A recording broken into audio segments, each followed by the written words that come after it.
Primero, este curso va a ser de Pro Owner, pero antes de entrar, digamos, en materia sobre PO, sobre el concepto de Scrum, es importante que nosotros vayamos conociendo un poco los otros conceptos que vamos a estar trabajando, ¿ok? Dentro de estos conceptos vamos a iniciar sobre qué es la toma de requerimiento. Obviamente sobre qué es la toma de requerimiento nosotros podemos entender primero como que varias aristas. Dentro de esas podemos entender como que un proceso en general de cómo una toma de requerimiento podría considerarse. Nosotros pues cuando hacemos una toma de requerimiento y mucho va en concepto de cuando empezamos un trabajo también va orientado un poco a este proceso. Porque cuando nosotros iniciamos lo primero que tenemos que hacer es preguntar, ¿verdad? O bien escuchar, que creo que el concepto de yo me siento en una reunión, la idea es, ok, contame qué es lo que necesitas o contame qué quieres solventar, ¿verdad? Entonces los POs o los que toman requerimiento o el analista de requerimientos, lo primero que debe de hacer es adquirir información, pero para adquirir la información no es irse a sentar y pues a ver qué pasa, no. Adquirir información es indagar. ¿Por qué? Porque uno de los problemas muy fuertes que ustedes van a tener es que no van a lograr que el cliente de primero, así como, ¡bum! Mira, es que tengo todo esto. Es bien difícil encontrar un cliente que suelte, digamos, toda la información. Generalmente se requiere que nosotros indaguemos e indaguemos mucho, ¿verdad? Que ese es uno de los problemas bastante fuertes. Entonces, cuando hablamos del proceso, iniciamos con preguntas. ¿Cuál es el problema? ¿Qué haría los otros? ¿Cuáles son las restricciones? ¿Qué harían, digamos, nuestro equipo? ¿Qué necesita de nosotros? Entonces, primero, pues lo que se hace es realizar las preguntas ideales. Cuando ya empiezan a responder estas preguntas, pues empezamos a imaginar, ¿verdad? ¿Cuáles son algunas soluciones? Pensar en alternativas y seleccionar la mejor forma. Entonces, miren pues, si se van dando cuenta, esto es exactamente como un proceso de inducción. Cuando nosotros estamos siendo capacitados, nos están diciendo, mira, esta herramienta sirve para que nosotros podamos hacer un diseño, un prototipo, un sketching, y nosotros nos vamos imaginando, entonces aquí yo puedo hacer esto, yo puedo hacer aquello. Pero el analista de requerimientos debe tener esa imaginación porque conforme el cliente le va diciendo el problema, usted debe de ir analizando cómo ese problema lo puede ir solucionando, ¿verdad? Uno de los problemas del PO es que no ponga atención, que esté viendo su WhatsApp, que esté viendo Facebook, que esté viendo YouTube, que esté viendo sus mensajitos en su teléfono, o que esté haciendo cualquier cosa menos en la reunión. Y el factor detonante, y véalo usted si le ha pasado.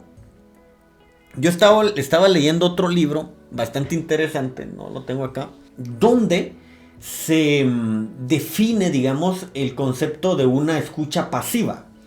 La escucha pasiva es cuando, ajá, sí, ok, ajá, va, sí te estoy escuchando.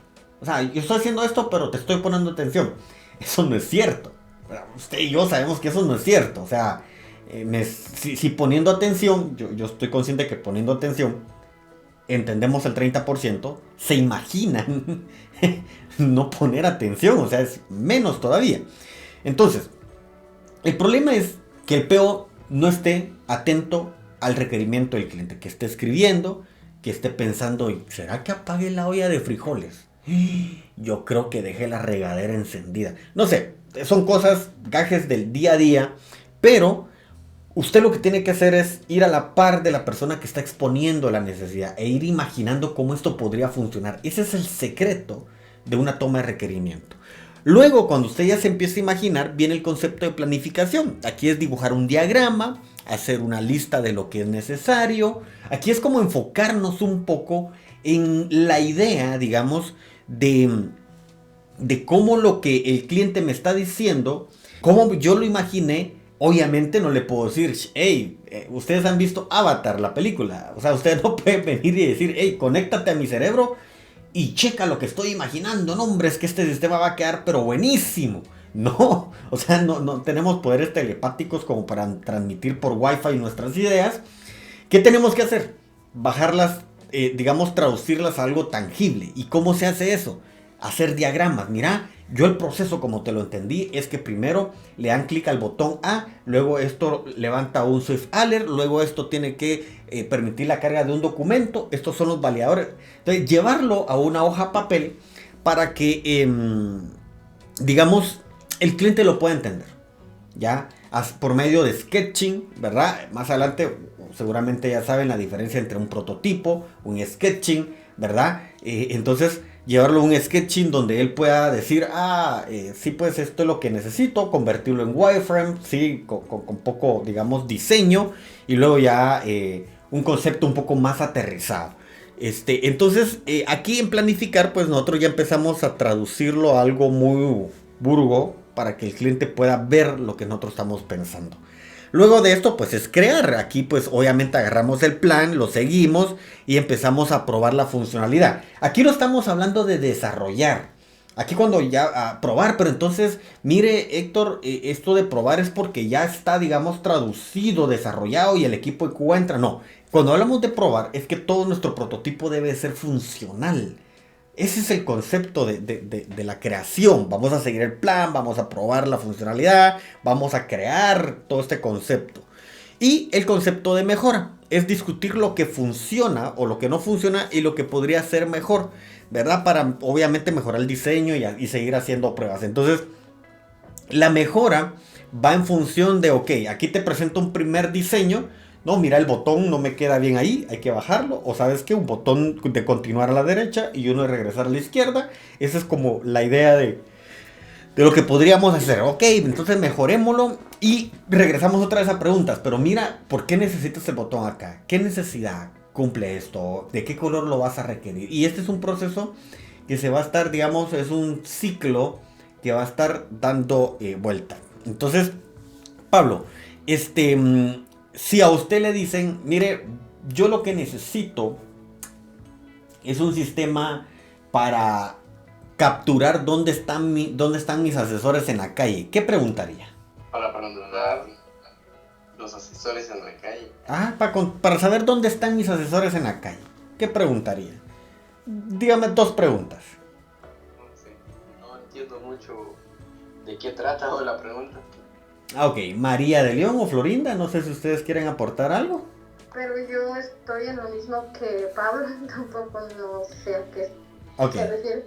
Ok, Florinda.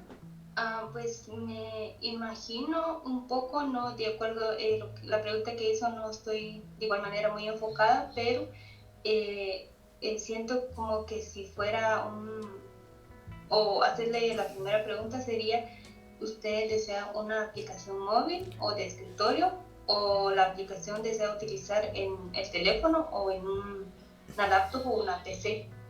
Exacto, muy bien Florinda. Lo importante es preguntar, por eso estamos en la etapa de preguntar. Entonces, si ustedes no comprenden algo, ¿verdad? Sí, porque pasa mucho, o sea, yo llego a una reunión y el cliente empieza, mira, ¿qué es que lo que pasa que necesito? Yo tengo gente en la luna y fíjate que de repente un día yo estaba caminando por una calle y había mucho tráfico y cuando yo di la vuelta en la calle, me dio un hambre y me metí a una venta de hamburguesas y mira, qué cansado llegué yo a la casa. Espérate, me empezaste a hablar de Marte, luego que había tráfico, luego te dio hambre y quedaste cansado. ¿Qué necesitas? O sea, contame un poco, empecemos si quieres por Marte o por la Luna. A ver, ¿qué necesitas de la Luna? ¿Verdad? Entonces, cuando ustedes llegan, porque así como les acabo de contar lo de la luna, tráfico, comida y cansancio, así hay personas que lanzan su requerimiento. ¿Me explico? Que uno dice, no, espérate, es que no logro entenderte. Pero no le podemos decir al cliente, espérate, yo no te entiendo nada, mejor ordenate. A veces quisiéramos hacerlo, pero no es éticamente posible. Entonces, ¿qué toca hacer? Por eso vienen las preguntas. A ver, cuéntame primero cuál es el problema. El problema es que el satélite que tengo en la luna está generando un congestionamiento en el tráfico, en el GPS. Ok. Y por el tráfico me agarra la tarde y me da mucha hambre. Y ya llego a mi casa súper cansado.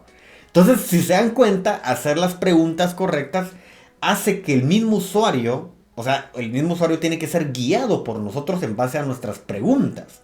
Entonces, las preguntas son vitales, ¿verdad? Son vitales. Entonces, continuando, digamos, vamos a poder ir haciendo un análisis acá. Dentro del concepto, si yo le digo, mira, fíjate que yo necesito, María de León, ábrase ahí Paint. Yo le voy a dar un requerimiento ahorita y usted me lo va a dibujar así rápido en Paint, ¿verdad? Va a tener como 2 minutos para hacerlo, solo para efectos de prueba. Yo necesito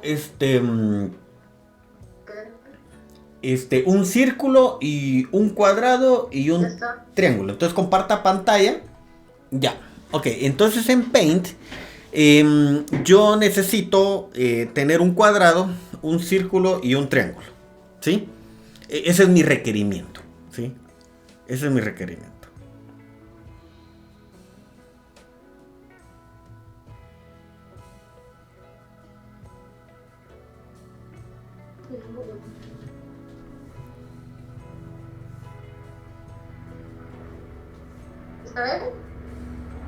Ok, muchas gracias. Muchas gracias, María. Recuérdense que hay un concepto del proceso que acabamos de ver: preguntas, imaginar y así sucesivamente. Entonces, uno de los temas importantes es que cuando usted recibe un requerimiento, usted, antes de construir el requerimiento, debe hacer las preguntas correctas. ¿Ok? Entonces, Pablo, ahora es su turno. Comparta pantalla. Quiero una línea y un círculo. ¿La línea es vertical o horizontal? Es horizontal.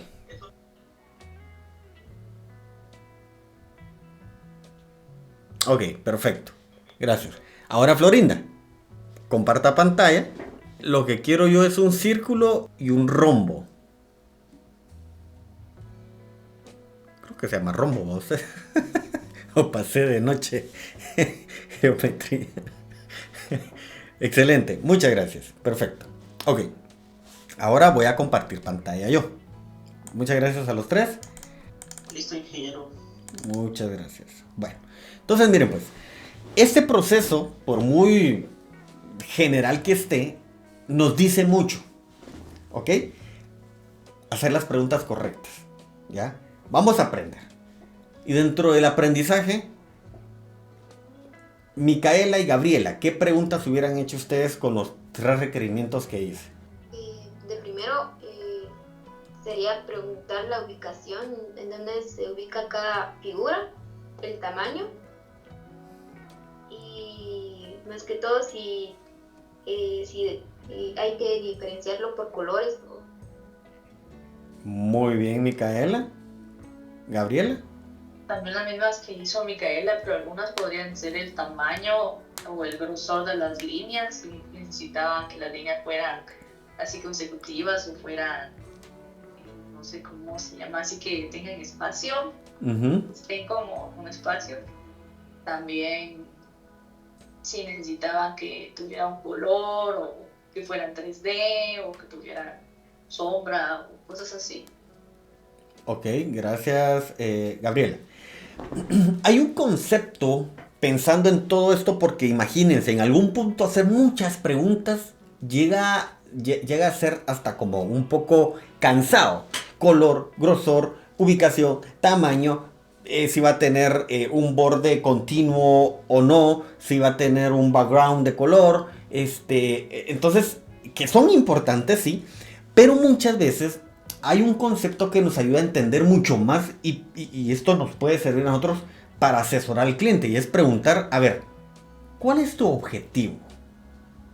¿Cuál es el objetivo de tu requerimiento? ¿Qué quieres lograr? Si Pablo me hubiera preguntado, Héctor, ¿qué quieres lograr? ¿Cuál es el objetivo del requerimiento? Y yo le hubiera dicho, mira, lo que yo me imagino es que esa línea horizontal es como una calle así vista a lo lejos y el círculo es como una llanta que va rodando. ¡Ah! ¡Pum! Él ya se imagina entonces cómo es que debe estar la línea encima de la línea un poco reducida, el círculo, ¿verdad? Tal vez la línea un poco más gruesa porque pues, va a representar lo que es la carretera y le va a agregar otro círculo al primer círculo, lo va a marcar en negro para que simule una llanta y ¡pum! ¿Me entiende? Y hasta él me puede decir, mire, a este círculo, porque solo le pido un círculo, en mi mente como usuario fue un círculo ya, y esa era mi llanta. Pero entonces viene Pablo y él hasta me puede recomendar, mira, chécate que una llanta, acuérdate que tiene un bújero, digamos, donde va el aro. Entonces vamos a agregar otro círculo para pintarlo aquí y todo. Y yo digo, sí, tienes razón. No me acordaba de que lleva un aro y todo. Excelente. Muchas gracias por la recomendación. Me explico. Entonces, a veces entender el objetivo del requerimiento nos ayuda a imaginar mucho más de forma certera la situación. Entonces, este proceso que estamos viendo es importante que lo vayamos como analizando, porque esto, miren, es el proceso, como les digo, muy general, pero esto es lo que nos ayuda, ¿ya? Preguntemos cuál es el objetivo del requerimiento, vayamos imaginando cómo lo podríamos ir creando. Ok, ahora dibujémoselo para ver si esto es lo que quiere. Esto es lo que quiere, va, ahora sí, creemos el prototipo, se lo presentamos. No, mira, no me gusta el color, ok, cambiémoslo, ¿qué color? Pasamos otra vez a preguntas, ¿qué color necesitas? Ok, esto, lo otro y ya está. ¿Dudas con la parte del proceso? Hay una serie de estrategias de cómo funcionan los proyectos. Dentro de estas estrategias tenemos el famoso modelo en cascada, que son ejecuciones de proyecto en cascada, y es una estrategia secuencial.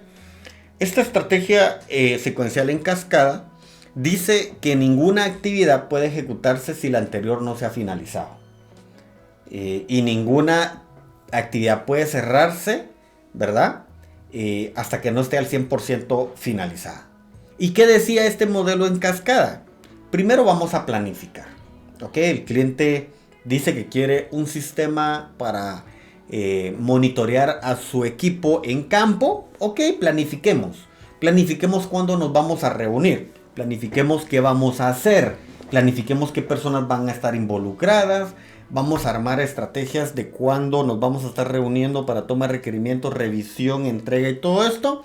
Y hacen un mega cronograma, una mega planificación, todo. Y ya cuando está esto, listo, empecemos. Entonces, entremos al requisito. O sea, 2 meses de planificación. Y hoy sí, después de 2 meses, empecemos a hacer el levantado de la información, los requisitos. ¿Qué necesita? Ah, necesito esto, aquello, Miren, hace un documento como de 120 páginas. Y hasta que ese documento no está firmado por el cliente, no se inicia lo que es el diseño. Entonces, se tiene un documento de 120 páginas que duró 3 meses. Lo firma el documento después de mucho tiempo de estar rogando que lo haga. Y empezamos a diseñar. A diseñar, a desarrollar, a crear, a construir. Y hasta aquí el cliente no avisó nada. Nos llevó otros 5 meses de desarrollo, ¿verdad? Ahí van, ¿qué? 13 meses del proyecto y el cliente no ha visto nada. Ok, desarrollamos, ya se desarrolló todo, sí, va, hoy sí, pasemos al equipo de QA a hacer pruebas, empiezan a probar, nos llevan otros 2 meses haciendo las pruebas, si eran 3, 5 y 5, ahora van 15 meses, ya más de un año. Hay errores, se regresan, se corrigen, se regresan, se corrigen y todo. Listo, muy bien, ahora hagamos el despliegue. Presentémoselo al cliente. Después de 15 meses el cliente está recibiendo los resultados del proyecto. Hasta después de 15 meses el cliente empieza a probar el proyecto. Esto es en cascada. Todas las actividades dice que son ejecutadas a través de una sola fase. Si hay cambios en una actividad, ¿sí? Esto regresa y vuelve a empezar otra vez. Entonces, este modelo, digamos en cascada, no es hoy por hoy recomendable. Esto es muy... hay empresas que todavía lo utilizan, pero dentro de empresas de desarrollo ya no se trabaja así, porque es una inversión de tiempo demasiado alta. El costo de la tranquilidad del cliente es muy alta. no poder ver su producto, no poder empezar a probar el producto antes de tiempo, es el costo que se paga acá. Luego están las estrategias incrementales o iterativas, que estas son los modelos ágiles. Digamos que lo mismo que tenemos acá, pero en iteraciones. ¿Sí? Iteración 1, iteración 2, iteración 3. En la iteración 1 se hace todo el proceso, ¿sí? Pruebas, se pasa a la iteración 2, se vuelve a hacer el proceso, luego a la 3, ¿sí? En cambio, esto era todo el proyecto. En cascada es todo el proyecto. Acá no. Acá vamos a hacer lo mismo, ¿sí? Pero para los usuarios. El catálogo de usuarios. Vamos a hacer lo mismo, pero para el catálogo de agencias. Vamos a hacer lo mismo para el reporte. Entonces son pequeñas iteraciones. Y aquí usted no diseña el software completo. O sea, PO no tiene que documentar el software completo, sino que lo que va a hacer es diseñar una parte del software. Ahorita dedicámonos solo en este día para diseñar la parte de los usuarios. En esta otra semana para hacer solo la parte del catálogo de empresas y así sucesivamente. ¿Ok? ¿Dudas hasta el momento, jóvenes? Ingeniero, ¿Sí? pero ¿cuál es la estrategia que más se utiliza o la que recomiendan? Ok, la que yo recomiendo muchas veces tiene que ver o depende del concepto del proyecto, ¿verdad? Y del giro de la empresa. ¿Cuál uso yo? ¿O cuál usamos en nuestros proyectos? Esta que usted ve ahorita en pantalla, que es la del marco ágil, que es la incremental iterativa. Y el marco ágil que utilizamos es Scrum específicamente, ¿verdad? Entonces, porque esto ¿qué sucede? La iteración 1 me va a permitir a mí primero hacer el modelo de negocio, luego levantar el requerimiento, hacemos el diseño, desarrollamos, le hacemos prueba y entregamos. Y todo esto lo vamos a traducir a una semana de trabajo. ¿Sí? O sea, en una semana de trabajo, ¡pum!, entregamos esto. Obviamente, y eso es bien importante, por eso es que es incremental y iterativo. Porque no es que el lunes hacemos esto, hasta aquí, el martes, miércoles esto, y el jueves esto, y el viernes esto. No. Esto de diseño, requisitos y modelo de negocio lo hacemos en la semana 1. ¿Ok? En la semana 2 se hace el desarrollo, prueba y entrega. Pero en la semana 2 ya se está trabajando la iteración 2 a nivel de modelo, requisito, diseño. Me explico. Para que en la semana 3 se esté desarrollando pruebas. Y en esa semana 3 se está haciendo el modelo, requisito y diseño de la iteración 3. Entonces por eso es que va, digamos, de forma iterativa creciendo esto. ¿Ok? Entonces yo el modelo que utilizo y que utilizan los equipos con los que trabajo es el del marco ágil. Ok, perfecto. Ahora tenemos el RUC, que es el proceso unificado racional. Este es bien interesante, ustedes. ¿Por qué? Porque aquí, basado, digamos, en estas iteraciones o en estos fragmentos, nosotros tenemos como que la identificación en qué momento interactúan estas fases. Entonces miren, aquí tenemos el flujo de trabajo del proceso, donde está el modelado de negocio, los requisitos, el análisis y diseño, la implementación, pruebas, despliegue y aquí todas las partes operativas. Luego aquí tenemos la iniciación, elaboración, esto hablamos horizontalmente del proyecto, cuando empieza el proyecto, cuando ya se está elaborando, construyendo la parte base del proyecto, cuando ya se está construyendo el desarrollo y todo esto, y cuando ya se está entregando el proyecto hacia el cliente o hacia otro departamento. Y si se dan cuenta, en la parte de requisitos, cuando inicia el proyecto no hay mayor interacción. Cuando ya se empieza a elaborar como las bases del proyecto, la parte de requisitos es donde tiene su mayor auge, y conforme se va construyendo, esto va bajando. Y así con cada uno de ellos, digamos, el análisis y diseño, cuando ya está en la parte de la elaboración, que ya se construyen los prototipos, los sketching, los wireframe, todo esto, es cuando está al tope. Ok, entonces este RUP es bastante interesante de cómo estas iteraciones van, digamos, funcionando. Luego, pues, para entender un poco qué es un requisito, básicamente es una condición o capacidad necesaria de que un usuario necesita resolver ya sea un problema o alcanzar un objetivo. O sea, esa es la definición de requisito. ¿Qué necesito yo para resolver un problema o para alcanzar un objetivo? Es también una condición o capacidad que debe ser atendida por un sistema o componente, un sistema para satisfacer un contrato, estándar, especificación u otro documento formalmente impuesto. Entonces, un requisito es, por ejemplo, cuando usted va al banco y va a cambiar el cheque, dígame 2 requisitos. A ver, Florinda, dígame 2 requisitos que se necesitan para cambiar un cheque. Primero, yo pienso que tal vez que el cheque esté llenado y el otro sería que también esté firmado. Esos sí son 2 requisitos importantes, que esté debidamente llenado el cheque y que esté firmado el cheque. Gabriela, dígame 2 requisitos para cambiar un cheque. Que el cheque esté endosado en la parte trasera y llevar el DPI. Ahí está, llevar el DPI. Lo del cheque es importante, obviamente, si no hay cheque, ¿a qué va? Segundo, si el cheque debe estar firmado y todo esto, pero es importante el concepto del DPI, ¿verdad? Porque si el cheque está súper lleno, el cheque está súper firmado, súper endosado, pero sin DPI, lo van a mandar de regreso. Entonces, un requerimiento depende de otro requerimiento. Entonces, estos son requisitos que se deben de cumplir. Y si se da cuenta, no es un proyecto, pero es un requisito, es una condición, es una necesidad que debe ser cumplida. Y bueno, y es una representación documentada de una condición o capacidad como en el punto 1 y en el punto 2. Esa es como la definición de requisito. ¿Para qué especificar de requisito? O sea, ¿para qué vamos a dedicarle tiempo a esto? Ya hay que hacer un sistema. Ah, va, yo lo hago. Mire, ya lo tengo, aquí está. No, espérate. No te hemos dicho qué queremos. Tranquilo, relax.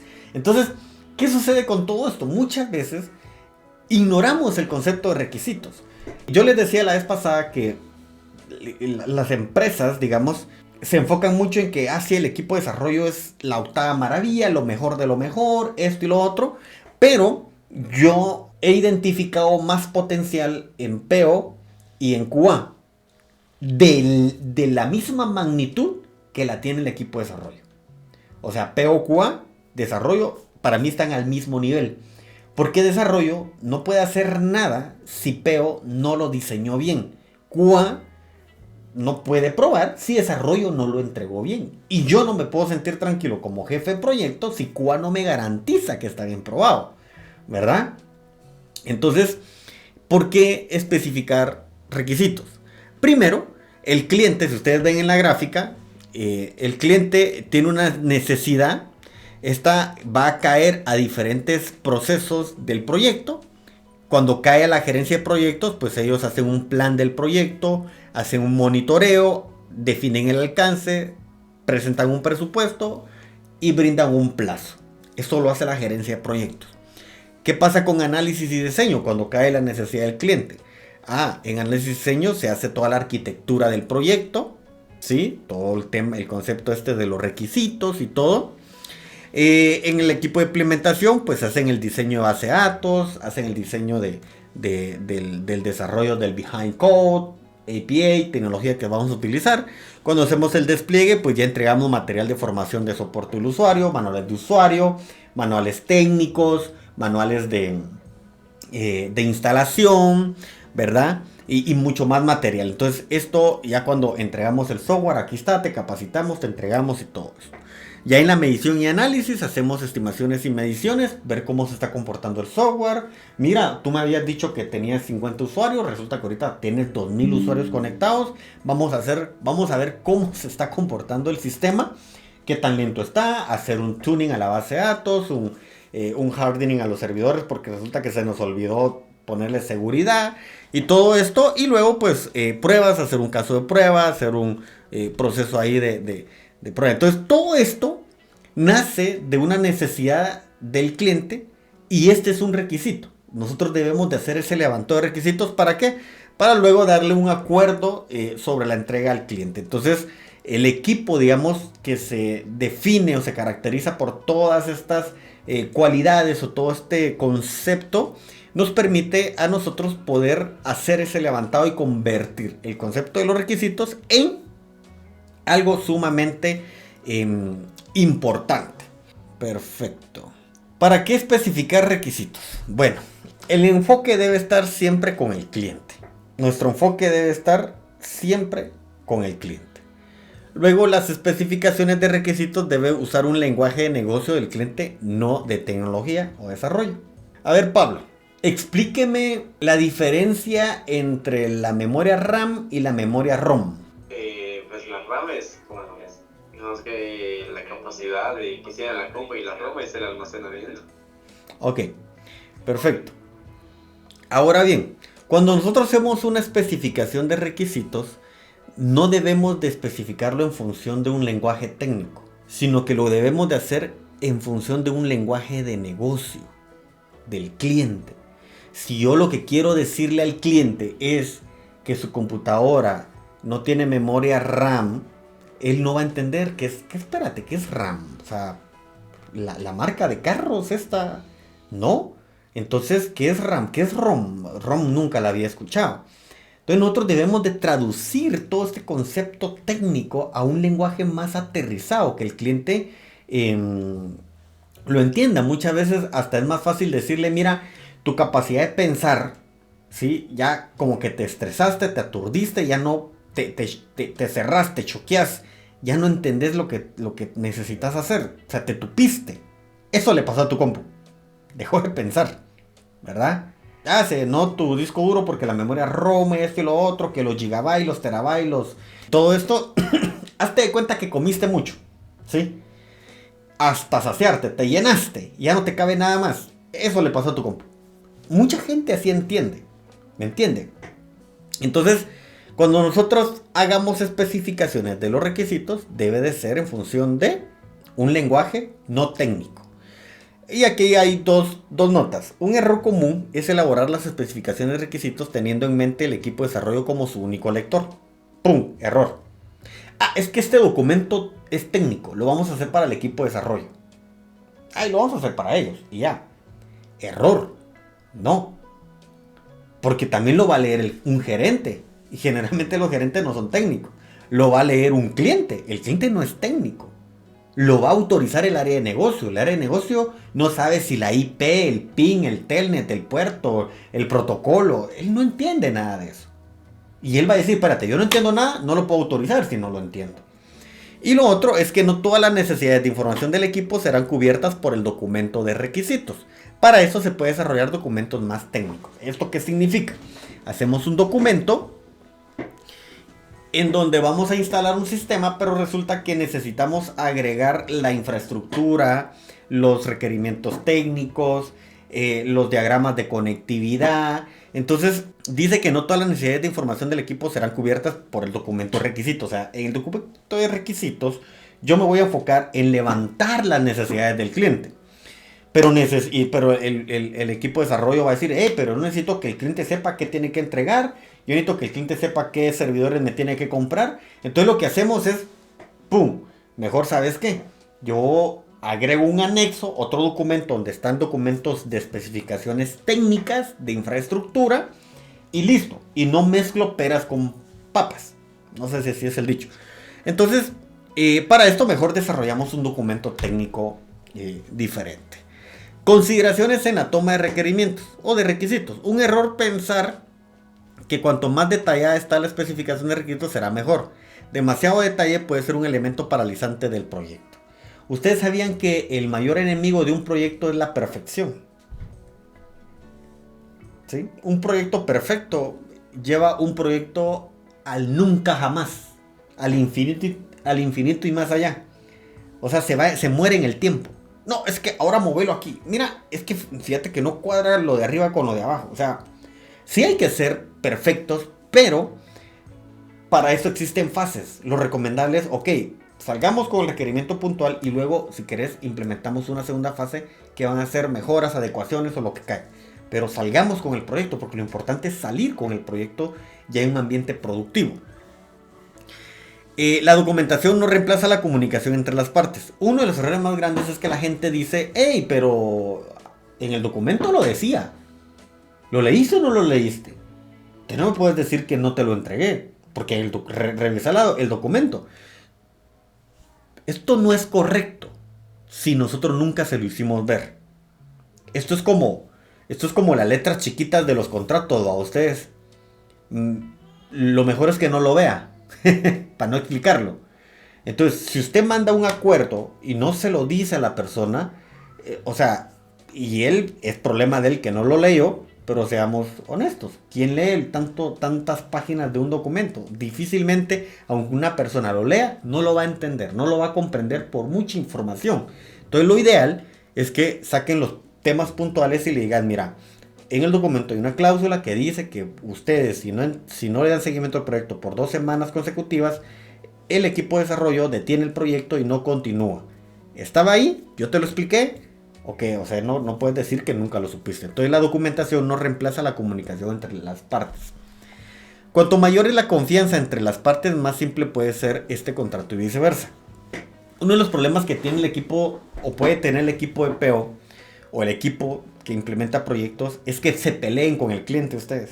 Muchas veces los PO se pelean con el cliente, como los estudiantes con los ingenieros y los licenciados, y después se lo encuentran, buscan trabajo y resulta que con quien se pelearon es el jefe del área, y lo primero que va a decir Pablo, no, Pablo solo alegando se la pasaba en el... María León solo quejas, excusas eran. No, yo no la voy a contratar. Imagínate, tienen la U, va a ser peor en el trabajo. Entonces, por eso es que no hay que pelearse. Hay un dicho que dice, no te pelees con la cocinera o con el mesero. Un contrato verbal solo funciona cuando las partes poseen un alto nivel de confianza y cuando el objeto de contrato es simple. Eso es muy cierto. Muchas veces es como, ok, nos damos la mano y listo. Pero en lo laboral, jóvenes, ustedes cuando entren en una empresa, no dejen nada en lo verbal. Ah, mira, te voy a contratar y en 6 meses yo te voy a dar un aumento en base a estas actividades y en 2 meses después de esos 6 meses te voy a poner de jefe. Usted dice, listo, qué buenísimo, yo me voy. No, espérate. Perfecto. Hagamos un documento donde lo firmemos ambas partes y pongamos las fechas. También necesito que pongas qué me vas a evaluar, porque yo necesito saberlo para prepararme. Y con el cliente es exactamente lo mismo. Mira, no te preocupes, vos empezá y yo te voy a depositar ahí el lunes. No, espérate. O sea, necesitamos generar un acuerdo, ¿verdad? De cuando ustedes pagan el anticipo para que el equipo empiece. O sea, yo no puedo empezar si no hay un contrato y si no hay un acuerdo de pago ya definido. O al menos facturado. ¿Me explico? Entonces, muchas veces es como, mira, yo te voy a conseguir la reunión para mañana. Eso no necesita un acuerdo o algo por escrito. Usted confía en la persona. Búscame la reunión, porfa, gracias, te agradezco mucho por tu tiempo y todo eso. Ok. Esas son como las consideraciones. ¿Qué criterios específicos afectan el nivel de detalle? Por ejemplo, menos detalle en la especificación y más detalles. Cuando es menos detalle, generalmente va cuando es un desarrollo interno. No se necesita de mucho detalle, cuando el equipo está agrupado, cuando la exigencia por estimaciones son menos precisas, cuando la alta participación, se requiere una alta participación de los clientes, un alto conocimiento del equipo en el negocio, precedentes existentes, uso de paquetes en la solución o la baja expectativa de rotación de personal. Cuando se tiene todo esto, que es el mundo ideal, ¿va? Ustedes es el escenario perfecto. Generalmente se requiere de menos detalle. ¿Por qué? Porque el cliente está activo. Hay una alta participación del cliente. Cuando el equipo tiene el conocimiento totalitario sí, pero masivo. Uno de los temas, por ejemplo, yo en mi anterior trabajo, yo estuve un poco más de 15 años. ¿Sí? O sea, yo construí, voy a ser un poco altanero, pero mi equipo y yo construimos muchas de las soluciones que están. Mucho de mi equipo se fue, digamos, buscaron otras oportunidades, buscaron otros crecimientos. Un ejemplo nada más, porque entonces se necesita más detalle. ¿Por qué? Porque el equipo está disperso, o sea, la gente experta no está, las exigencias por estimaciones son más precisas, hay muy poca participación por los clientes y en esta puntualmente, hay poco conocimiento del equipo en el negocio. O sea, la persona de 15 años, su conocimiento pues desapareció, ya la empresa no tiene el conocimiento de 15 años y eso ocasiona que los proyectos sean más complicados, ¿verdad? Más complejos. Entonces, por eso es que es vital el tema de evitar esa rotación de personal dentro de una organización. No se tienen precedentes, todos los precedentes se fueron con el conocimiento. La solución no adopta paquetes, alta expectativa de rotación de personal. Entonces, uno de los temas que ustedes deben de considerar en función de qué tanto detalle le agrego a los requerimientos, y esto va para Florinda, María de León y Pablo, que son los POs, es poder identificar estos conceptos. Esta tablita ustedes la deben de tener y decir, ok, ¿el desarrollo es interno o es externo? A ver, ¿qué tanta calidad se requiere? Y todo esto, ¿ok? Entonces, esto es lo que quería cubrir en esta sesión, que era la toma de requerimiento. Vimos, pues, conceptos ahí de los criterios, consideraciones importantes, por qué debemos de especificar con un diagrama, la definición de qué es un requisito, el modelo RUP, la tabla RUP, ¿verdad? La estrategia incremental versus la de cascada y el concepto como tal de lo que es el proceso de cómo podríamos apoyarnos para hacer un levantado de requisitos, ¿ok? Entonces, esto es lo que quería cubrir. Vamos a cerrar la sesión hasta acá.